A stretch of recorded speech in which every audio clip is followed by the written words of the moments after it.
Gamer Hit It here. We are doing Papo Yo today, the indie game exclusive for the PSN. In this puzzle game, you are a small boy charged with completing various puzzles through a derelict city by manipulating your environment in a very childlike and imaginative way. You also meet a monster that you need to lead through these various challenges and puzzles to reach your next goal. I think of this game, it's kind of like, you know, Harold and the Purple Crayon meets City of God with a little bit of Where the Wild Things Are thrown in. It's like a ridiculous mishmash of things. It's like you are a poor Brazilian kid that has a pet monster, but he also has a best friend who's a robot that has a backpack that shoots him over ledges. Like, that's the most ridiculous concept, but that explains this game. I really love their commitment to a childish level of imagination and superpowers to help you get through these levels. You just have these little chalk lines that can make you move whole cityscapes incrementally. In the beginning of the game, it's very grounded in reality. Like, it's just a normal borough or whatever you are, a ghetto, and then all of a sudden you see like a little switch in the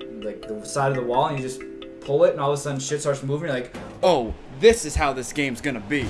Start moving the cardboard boxes, you move these houses just straight up from their little ledge on the shanty town and just move them over to form a bridge for you. You've been doing these kinds of actions before, like moving levers, turning keys, jumping around, hovering, that sort of thing. But what makes this fresh is the serious commitment to a child's level of imagination. You're trying to guide this ogre from one place to another, you know? You see that he's not really a bad guy, but, you know, don't give him a frog, otherwise he's gonna get pissed. The monster is like a representative. Like, it was never his friend, really. It would just follow him around when he had like an apple or something. It didn't have any compassion for him. The monster was an obligation for him. That's exactly what it looked like. Is because that's how he was interacting with it. It's just this big thing that you have to deal with and move somewhere. And it blends in the story part with these like crazy flashbacks with the car going down the white line and stuff. So you're creating the story in your head through their little example, but it could mean anything, in all honesty. Like, who knows? He was jumping down sets of buildings.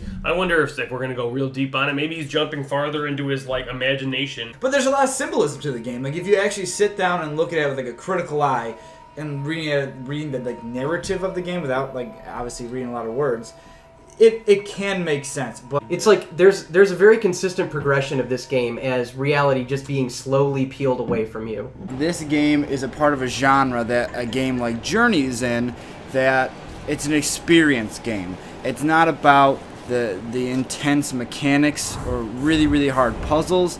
It's about experiencing the cool art style, the interesting dynamic between player and monster, and the symbolic story that's going on.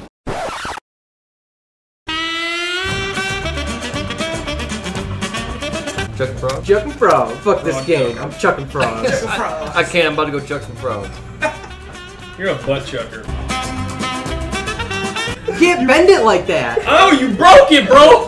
Penile fracture. wait, mine's got a curve to the left. And you can orientate just like the tip of it. Yeah. Imagine how many frogs you can chuck off that thing. You can wave with it. That dick's probably the frog chucking master. Alright, then, Tony, what did you think of the game? Final thought, and Bird, go ahead. I really think this is a good game. Game it. I think I actually gave this game a surprising game. At first, when I first sat down, I was like, oh, another game, not for me, not a big deal. I'm used to being picky, but I actually ended up really liking it, and the mechanic was pretty solid, albeit simple. The controls and the graphics are a little bit sloppy, which is just a fact that you're going to have to get used to sometimes in indie titles, but it tends to be sloppy in your favor, very forgiving. Love the darker psychological undertones to it, mixed with the childlike imagination and how you interact with the world. I'm giving it a game it. I still thought that it was a beautiful game. I thought it was very well done.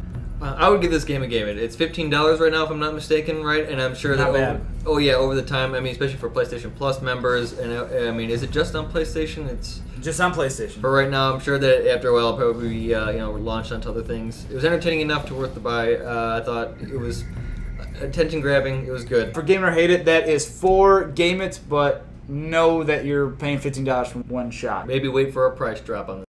Right about now, Game it or hate it. check it out now.